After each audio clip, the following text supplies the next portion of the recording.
generally put a bed of wood chips when we plant our trees. What it does is it keeps the moisture in,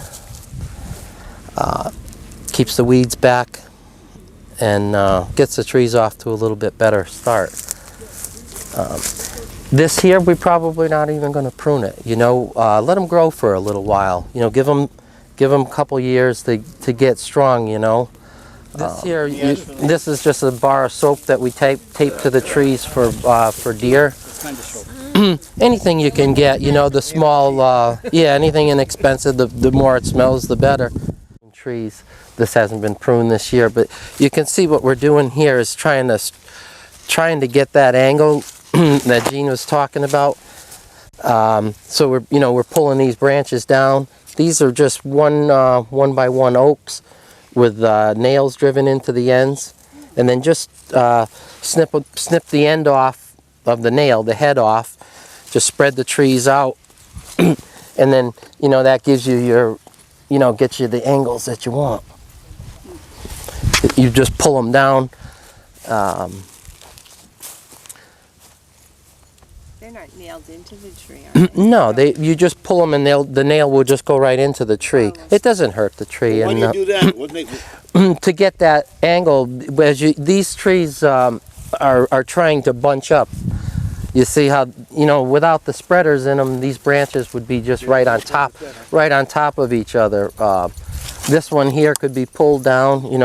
We'll go through and we'll start spreading some of those branches out. Try to get the tree out a little bit. This is more of what we like to see. It's a little more spaced out. Now, did you use spreaders on this, or did it do its own? This one's pretty much did its own. So it's nice when they grow naturally like that. The Cortland trees are actually one of the better ones to prune. They tend to grow the right way. So this is ideal for our situation. This is what we would have liked all to look that way, but a lot of times, I think I said before, the deer have some influence on them, and we don't get to do exactly what we want. All together, you don't want them crossing, you don't want them growing straight up, and you don't want them on the inside of the tree. Okay. You really, you could over prune them, but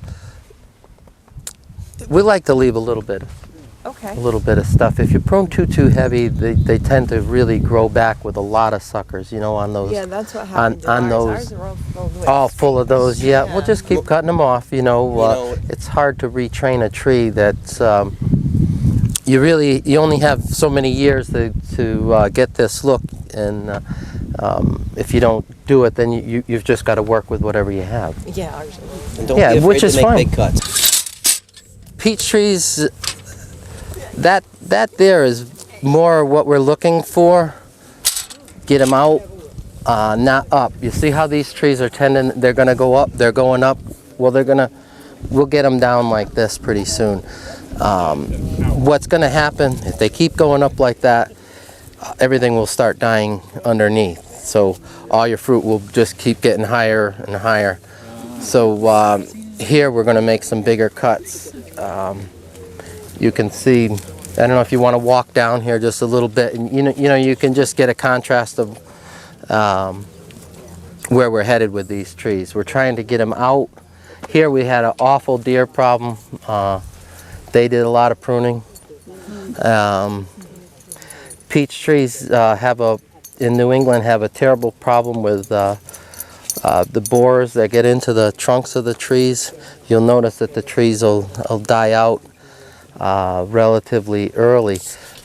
These here, this has nothing to do with pruning, but these here have a scent pheromone on them for the peach borers. We were part of the Yukon had the IPM program with this.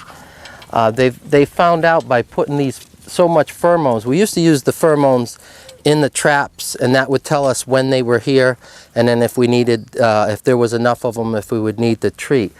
They found out, if you have like a 4 or 5 acre block and you put these into the trees, there's so much of this pheromone that the males can't find the females. and they get distracted and they just leave the area. So it's been a nice thing for us. So It's now since we've been using those, we don't have to spray for peach tree borers anymore. yeah. So it's and the trees seem like they're doing a lot better. Probably getting the big. These here, I wish they had never been allowed to get tall like this.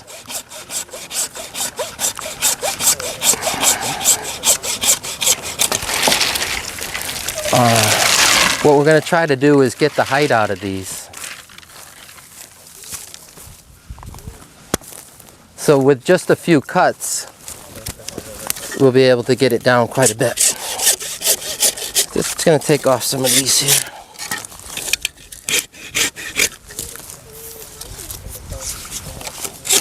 Here again, this is just too tall.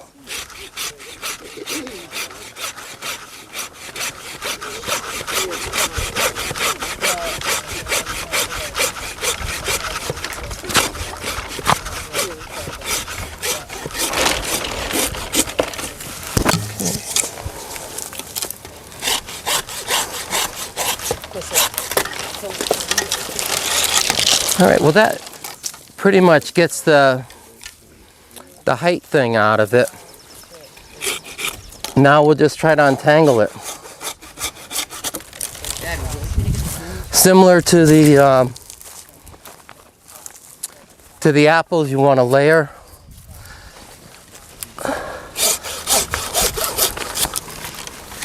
Dad, What's that? is there anything to get the pruning stuff? Nah, that's fine.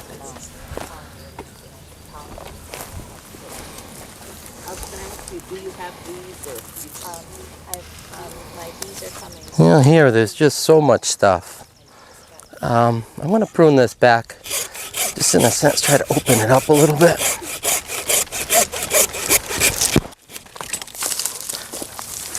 And a lot of times, your choices are between a couple branches. So you know, you just have to decide what look you want. Nothing is really, not like you're really going to do anything wrong. Okay. You're leaving that really big one there. Is that? Yeah, I probably wouldn't. This one here. I was thinking that real big one there. This one. That's, Yeah. It's just I'm too short to cut it. But where'd Jim go? Hey, I'll just do that real quick. But yeah, generally, yeah, that should come out. And the other one is taller than I'd like to see too. Yeah, this one's growing down. This is on top of this one. Here again, probably shorten it up a little bit. Not crazy about the way this is on top of this. Try to thin it out a little bit. Yeah, this one can go.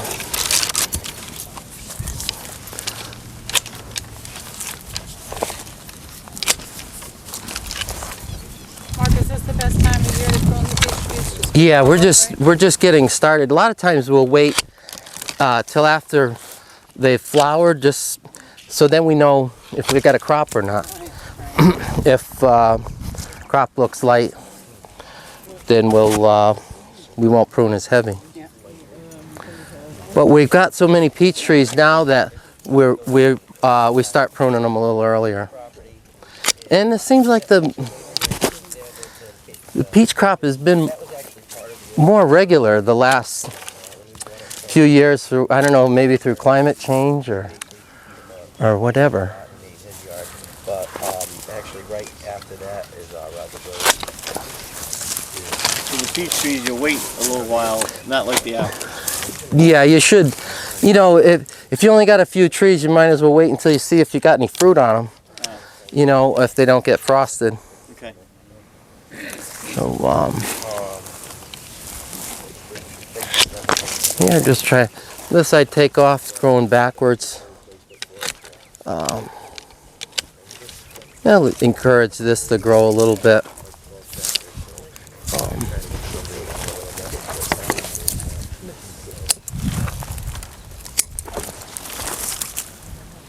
Yeah, let's take these back a little.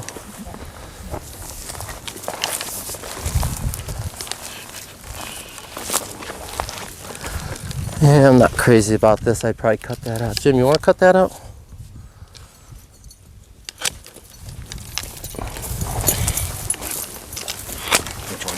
That tall one there.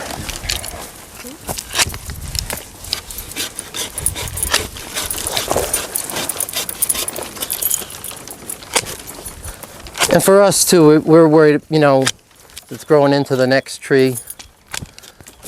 Try to keep it in its own space.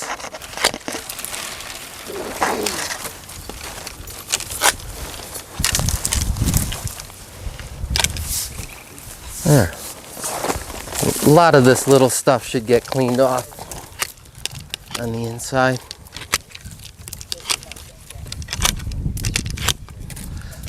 And you had said about, was it you that said about the thinning of the apples? Or same thing with peach trees.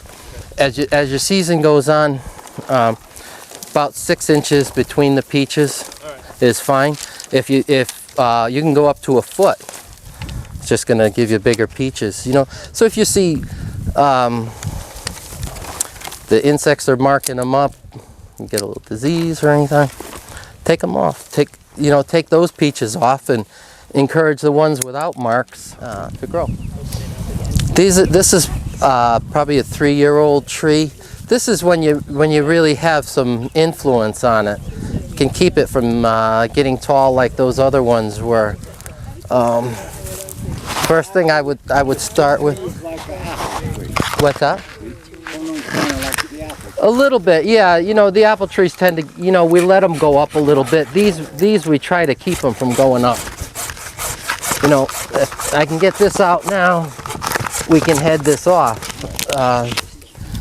You know, you have a lot more influence on the tree at this time. Here again, we're just trying to layer them up a little bit. This is a little crowded. Well, maybe we'll take this one.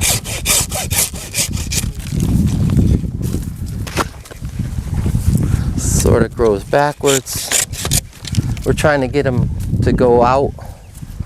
This is going backwards.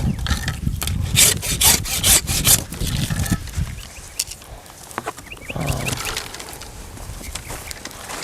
take that. Again, they're getting kind of long. You know, maybe we can just shorten them up just a little bit. Untangle them a little.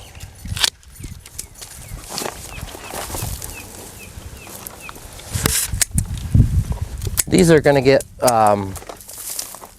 when we come out, we were talking about thinning. When we come out and thin, we generally carry a pair of these with us too. We'll take out some more branches at that time.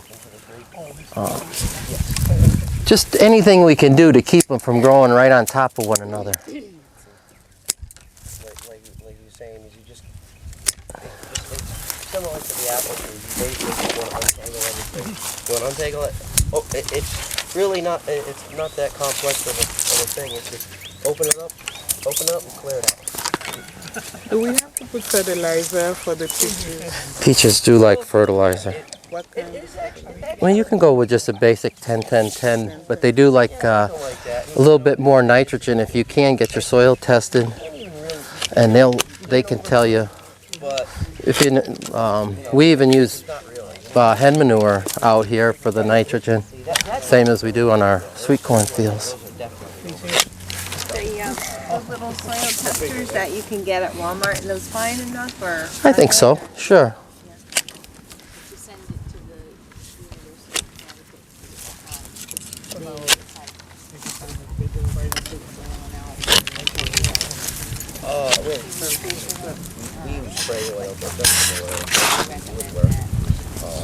This is kind of low. These are getting a little low. But that's a preference that you can decide yourself. You know, like I said, depending on how you take care of your lawns or gardens or whatever. That's something that I've been learning to do, but I don't really have that down pat yet. I know how to run the track there. know how to run the tractor. I know how to run the tractor. I know how to fix the sprayer, and I know how to. I know, you know, I know how to mix it and everything, but I never know what.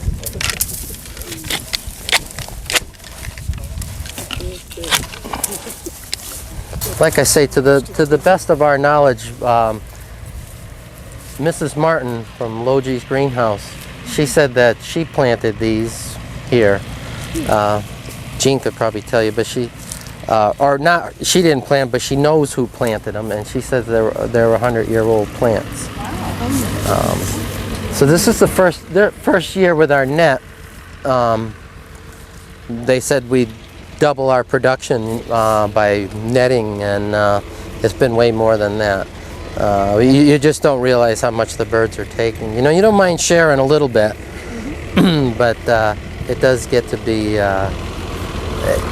gets old. You know, you think that the berries just aren't ripe, but they're just eating them as you go. You can see what we're trying to do here. This has already been pruned. You can see the size of the cuts that Jean's made in here. Trying to get the old wood out, and we're trying to encourage this new wood. So the net has just made a huge difference. We have like 15 or 20 branches. Some of these are a little full, but these plants are more than 100 years old. You know, so all the old branches, I just cut them right off as close to the bottom as I could. So you're encouraging the new growth, because the blueberries have the best fruit on, like this is a 1-year-old branch. They have their best fruit on 2-year-old branches. So that